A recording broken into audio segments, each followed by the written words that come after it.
Capítulo 6. Nossa única segurança. Somos encaminhados à Bíblia como a proteção contra o poder ilusório do mal. Satanás utiliza todo artifício possível para impedir as pessoas de obterem conhecimento da Bíblia. A cada reavivamento espiritual, ele se levanta para a atividade mais intensa. A batalha final contra Cristo e seus seguidores logo ocorrerá diante de nós. A imitação será tão parecida com o verdadeiro que será impossível distinguir entre ambos sem o auxílio da Bíblia. Aqueles que se esforçam por obedecer a todos os mandamentos de Deus enfrentarão oposição e zombaria. A fim de suportar o teste, devem compreender a vontade de Deus conforme revelada em sua palavra. Só poderão honrar a Deus se compreenderem corretamente seu caráter, governo e propósitos, e se agirem de acordo com estes. Ninguém, a não ser aqueles que se fortaleceram com as verdades da Bíblia, poderá resistir no último grande conflito. Antes de sua crucifixão, o Salvador revelou aos discípulos que ele seria entregue à morte e depois ressuscitaria. Anjos estavam presentes para gravar suas palavras na mente e coração deles. Mas as palavras fugiram da mente dos discípulos. Com a morte de Jesus, suas esperanças foram quase que completamente destruídas, como se ele não os houvesse advertido previamente. Assim, nas profecias, o futuro é apresentado diante de nós tão claramente como foi revelado por Cristo aos discípulos. Quando envia advertências, Deus requer que toda pessoa dotada de raciocínio atenda à mensagem. Muitos, porém, não desejam conhecer as verdades bíblicas, pois estas interferem nos desejos do coração pecaminoso. Satanás concede-lhes os enganos que as pessoas amam. Mas Deus terá um povo que mantém a Bíblia e a Bíblia somente como padrão de todas as doutrinas e base de todas as mudanças. As opiniões de intelectuais, as deduções da ciência, as decisões de concílios eclesiásticos, a voz da maioria. Nenhuma dessas coisas, nem todas em conjunto, deveriam ser consideradas como prova a favor ou contra qualquer doutrina. Devemos exigir um assim diz o Senhor. Satanás leva o povo a olhar para os líderes espirituais e teólogos como seus guias, em vez de examinarem a Bíblia por si mesmos. Ao ter domínio sobre esses líderes, ele pode influenciar as multidões.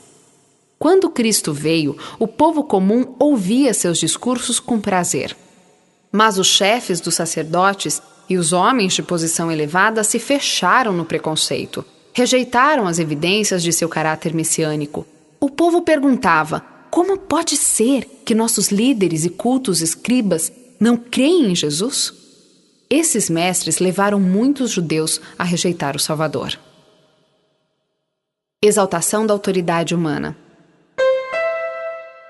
Cristo sabia que no futuro seria exaltada a autoridade humana com o objetivo de controlar a consciência, o que tem sido uma terrível maldição em todas as épocas. As advertências de Cristo quanto a não seguir líderes corrompidos foram registradas como uma advertência para as gerações futuras. Na Idade Média, reservava-se ao clero o direito de interpretar a Bíblia. Embora a reforma protestante tenha dado a todos o acesso à palavra de Deus, o mesmo princípio que dominava antes tem impedido multidões, ainda hoje, de tomar a iniciativa de pesquisar a Bíblia. São instruídas a aceitar os ensinos bíblicos conforme interpretados por sua religião. Multidões não ousam receber nada, ainda que claramente ensinado na Bíblia, se contrariar o seu credo. Muitos estão prontos a entregar aos líderes espirituais a responsabilidade pela sua própria salvação. Leem os ensinos do Salvador quase sem percebê-los. São, porém, infalíveis os líderes? Como poderemos confiar em sua orientação a menos que saibamos, pela palavra de Deus, que são portadores de luz?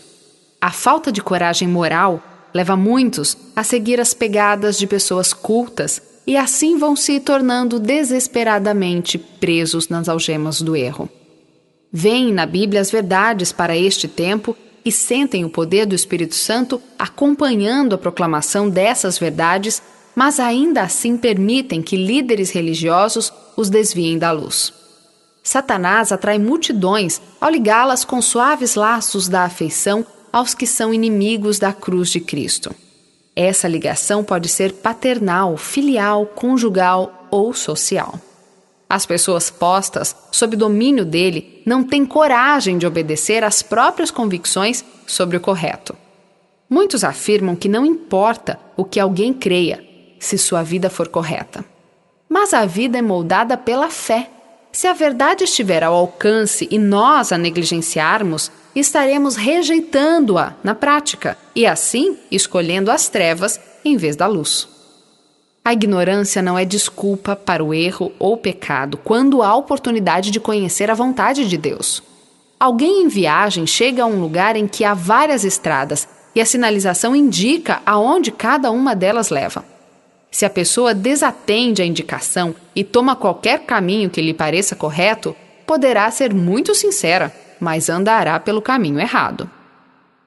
O primeiro e maior dever. Não é suficiente termos boas intenções, fazermos o que nos parece direito ou aquilo que o líder religioso diz ser correto. Devemos pesquisar a Bíblia por nós mesmos. Temos um mapa que apresenta todas as indicações na jornada rumo ao céu. E não precisamos fazer suposições a respeito de coisa alguma. O primeiro e maior dever de todo ser racional é aprender na Bíblia o que é a verdade. E então andar na luz e estimular outros a imitar o seu exemplo. Devemos formar opiniões por nós mesmos, visto que teremos de responder por nós mesmos diante de Deus. Eruditos que pretendem possuir grande sabedoria ensinam que a palavra de Deus tem um significado secreto e místico que está além da clara linguagem do texto. Esses são falsos mestres. A linguagem da Bíblia deve ser explicada de acordo com o seu sentido óbvio, a menos que um símbolo ou figura seja utilizado. Se as pessoas apenas tomassem a Bíblia como é, seria realizada uma tarefa que levaria para o caminho de Cristo milhares que agora estão no erro. Muitas partes da Bíblia que eruditos declaram não ser importantes estão cheias de conforto para aquele que aprende com Cristo. A compreensão das verdades bíblicas não depende tanto do poder do intelecto aplicado à pesquisa, mas da singeleza de propósito, do sincero desejo de alcançar a verdade. Resultados de negligenciar a oração e o estudo da Bíblia. A Bíblia jamais deve ser estudada sem oração. Somente o Espírito Santo pode nos fazer sentir a importância das coisas fáceis de serem percebidas, ou impedir-nos de distorcer verdades difíceis de serem compreendidas. Anjos celestiais preparam o coração para que a palavra de Deus seja compreendida. Podemos ficar encantados com sua beleza, ser fortalecidos por suas promessas. As tentações muitas vezes parecem irresistíveis, porque a pessoa tentada não consegue recordar facilmente as promessas de Deus e enfrentar Satanás com a arma da Bíblia. Porém, anjos estão ao redor daqueles que desejam receber instrução e lhes trarão à lembrança as verdades de que necessitam. O conselheiro, o Espírito Santo, que o Pai enviará em meu nome, lhes ensinará todas as coisas e lhes fará lembrar tudo o que eu lhes disse. Mas os ensinos de Cristo devem ter sido previamente armazenados na mente a fim de que o Espírito de Deus os traga à lembrança no tempo de perigo. O destino de imensas multidões da terra está prestes a ser decidido.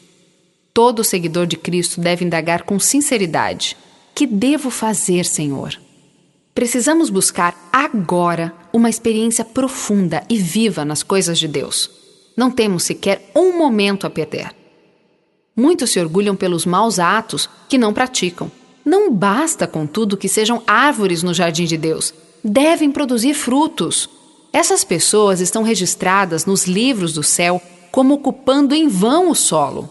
Porém, mesmo no caso daqueles que pouco se importam com a misericórdia de Deus, desprezando a sua graça, o coração do amor paciente ainda os chama.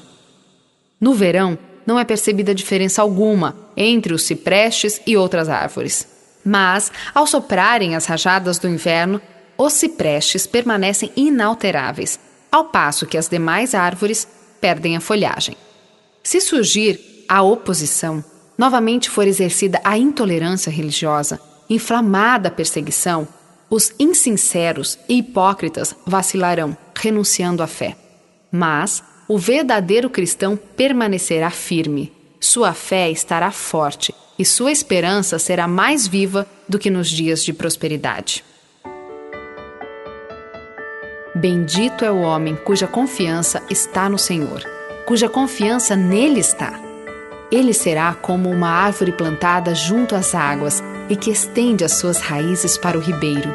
Ela não temerá quando chegar o calor, porque as suas folhas estão sempre verdes. Não ficará ansiosa no ano da seca, nem deixará de dar o fruto.